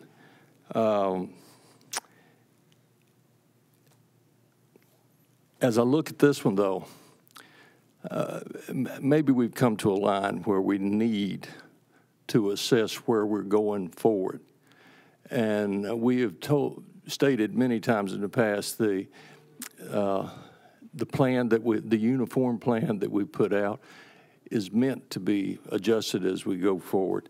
And I like some of you, I wish it was a locally owned thing rather than owned in, I believe, Statesville at this time, or Tennessee. So I'm heavily into what property owner rights we have. And I don't disparage anybody that votes for this thing, but I'm not going to vote for it this time. Okay. All right. Can I sit? Yes, ma'am. Okay. Thank you. And no, well, it's, the discussion's really for us at this point, and. Okay, well, yeah, I mean, and that's a discussion for another time and another place, but I think the manager is. I think Mr. now Manager's well the guy aware to talk of- to on that. Heard it loud and clear. Any other discussion, or is there a Let me make a motion. motion? Mr. Chairman, I make a motion to deny this request. Okay, there's a motion on the floor by Commissioner Travis. There is a second by Commissioner Powell. Any further discussion? All in favor, let it be known by the sound of aye. Aye. Any opposed? Nay. Nay. All right. So I believe the motion to deny carries at a 3-2 vote. And thank y'all for coming out, as far as everyone that wanted to speak against it. And Mr. Chairman, if you don't mind, can we take a 5-minute recess till the next public hearing? I gotta use the restroom. yeah, we'll stand at recess for about 5 minutes.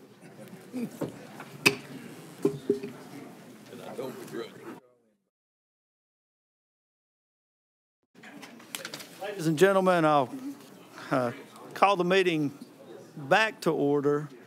I believe we've had our 5-minute temporary pause or recess, and the next on the agenda is case number 2021-26. Marzi, we'll hand it back over to you.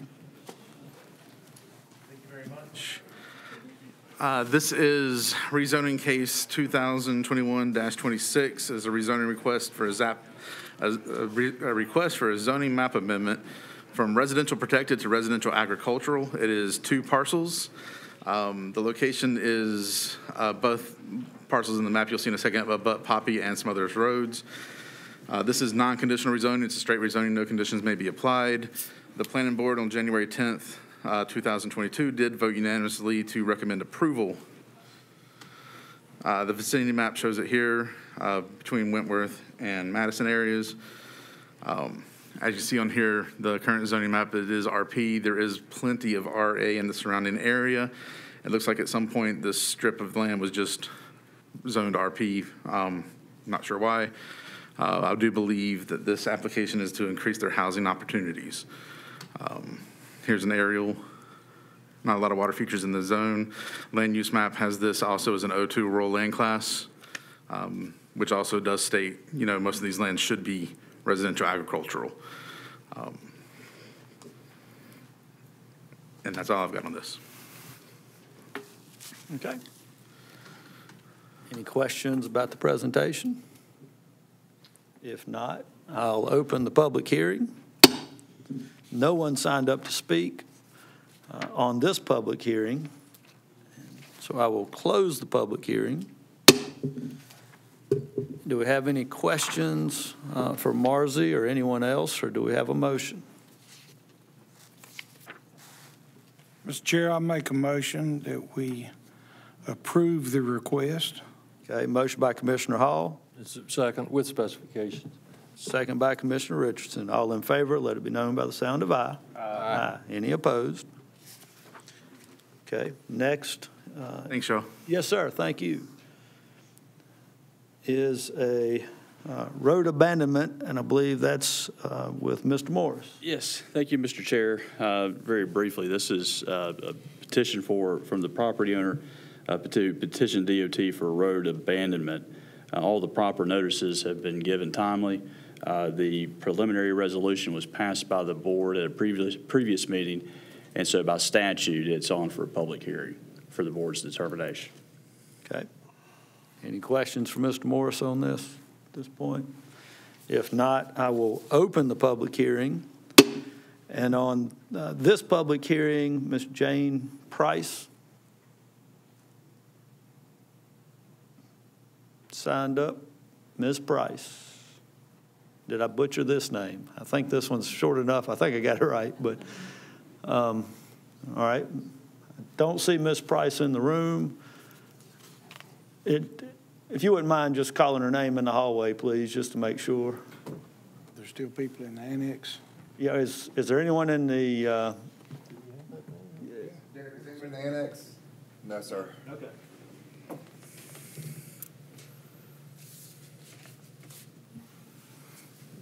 No one?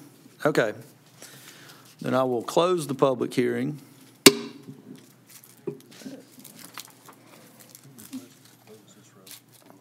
there a map? Mr. Morris, well, we'll open it up for questions. Mr. Morris, I believe the question is, who submitted the request to close the public road? Yes, this was a petition, well, according to the, and it's a part, it should be a part of the packet here, North Carolina DOT, the petition was for the abandonment of a secondary road on Dalton Lake Road, a signature of Charles W. Dalton. Thank you very much. I know Mr. Dalton. Okay. Yes, sir, Commissioner I Travis. just got a quick question. Is this the little section of road from Dalton to Ellisboro? You know what I'm talking about? It's Dalton? not Ellisboro Road. It's Sardis Church. And, yeah. And it goes over to, it does go to Ellisboro? Okay. Okay.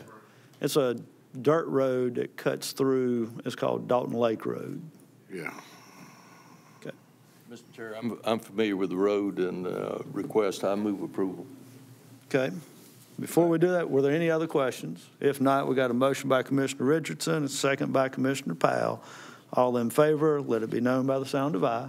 Aye. Any opposed? Okay.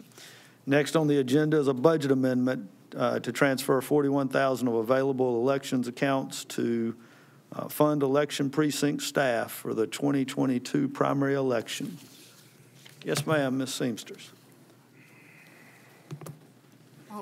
Thank y'all very much for allowing me to come tonight. Hopefully this will not take too long and you'll be able to move on. What I'm here tonight to seek is approval of a budget amendment. It is the transfer of $41,000 that is within the elections budget for this current fiscal year to be able to move that into the precinct elections official staffing for the 2022 primary election. And what this would be able to do will allow us to open up the 4 voting sites for the one-stop. The reason that we need this $41,000 is during the last election that was similar to this election, which was in 2018, there was only 1 week of early voting of 45 hours at each site. Now we are required to have 145 hours at each remote site. So that is the difference and why we need this additional funding. So I am here to seek your approval so that we can move forward. Question by Commissioner Richardson. I'm kind of a simplistic guy, and you know, I really think this is Board of Election stuff, and it's your money. You can move it around, and I'm going to endorse that. But I'm awfully curious, how much does it cost the county for 1 vote in these early elections?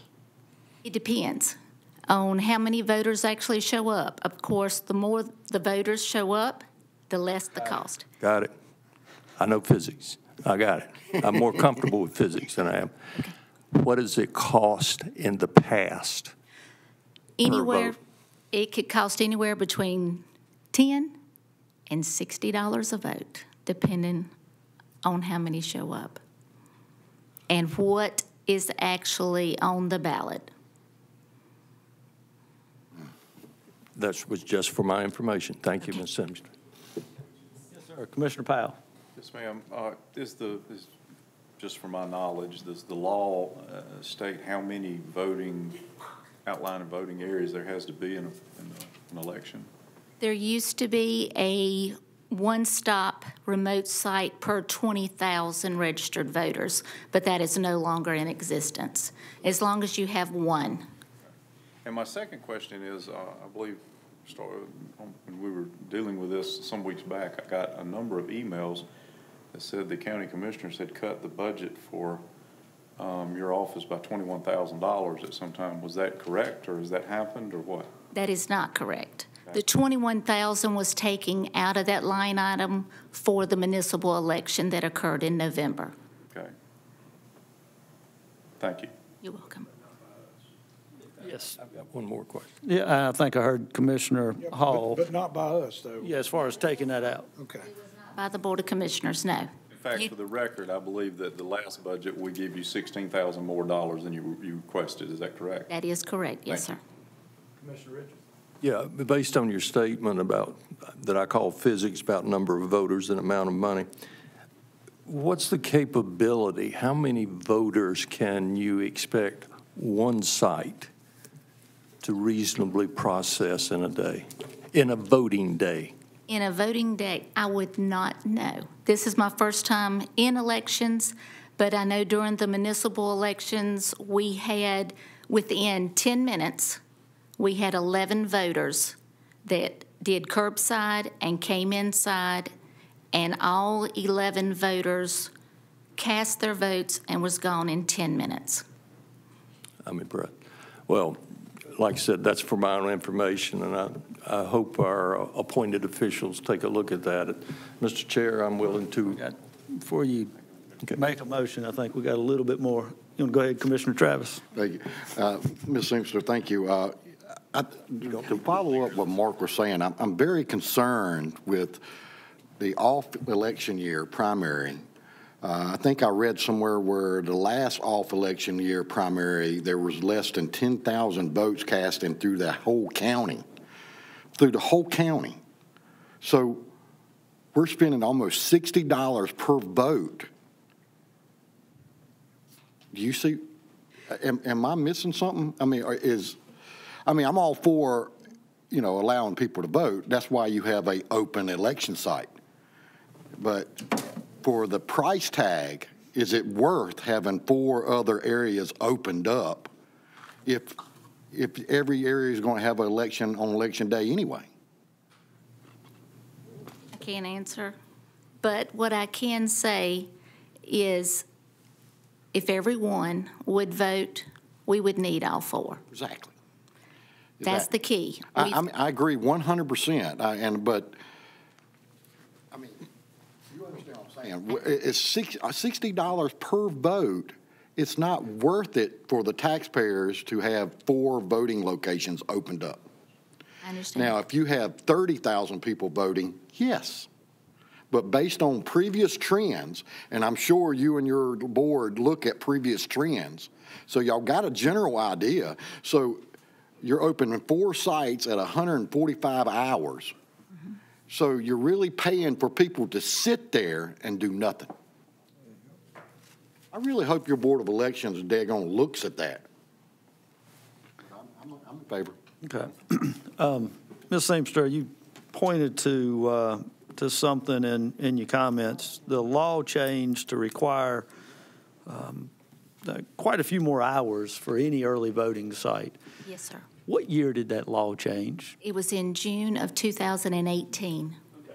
And so y'all, and I know this was before your time, but y'all submitted your budget request in 2021. At least the Board of Elections did. Yes. Okay. All right. Nothing further. All right. Do we have a motion? Motion by, I'll take the hand wave as a motion by Commissioner Richardson. For the second time. Yes, sir. Move approval. All right. Second by Commissioner Powell. All in favor, let it be known by the sound of aye. Aye. Any opposed? Any new business, Mr. Manager? Yes, sir. Okay. Commissioner comments. Commissioner Travis. No comment, Mr. Chairman. Okay. Commissioner Powell. Just want to, and most of them are gone, but just want to thank the community for coming out tonight and participating in their government. That's exactly what it is, as Commissioner Travis said. And so we're honored to hear all sides and make a ruling tonight. And just thank you for coming out and staying this long.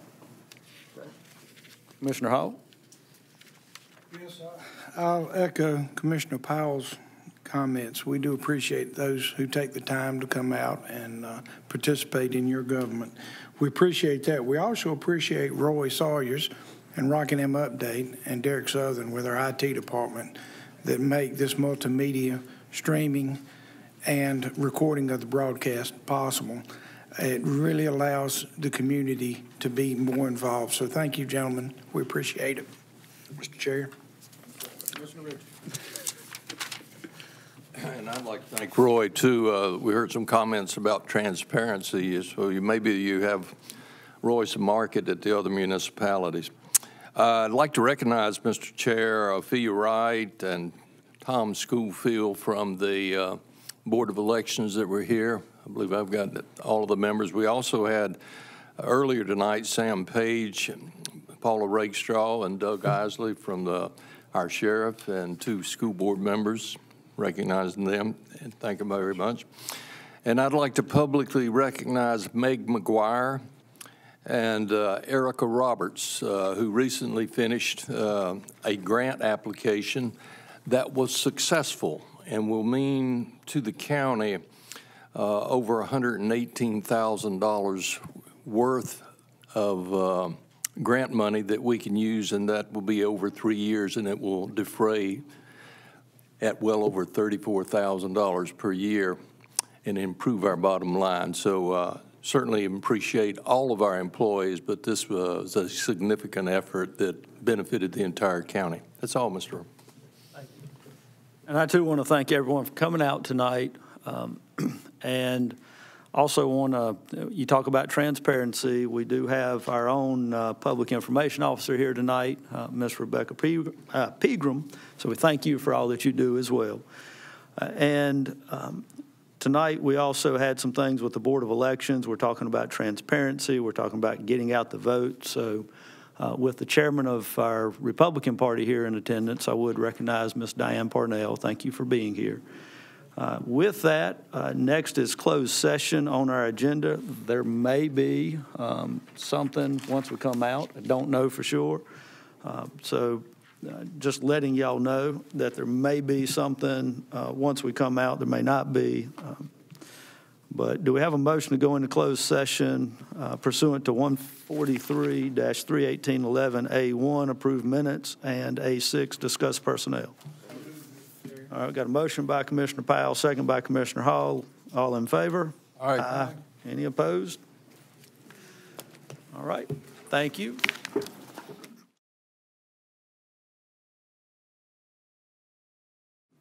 All right. Hold on. We are back in open session. There is no action to take at this time after our closed session discussion. Do we have a motion to adjourn? Motion by Commissioner Travis. Second by Commissioner Powell. All in favor, let it be known by the sound of aye. Aye. All right. Thank you, gentlemen.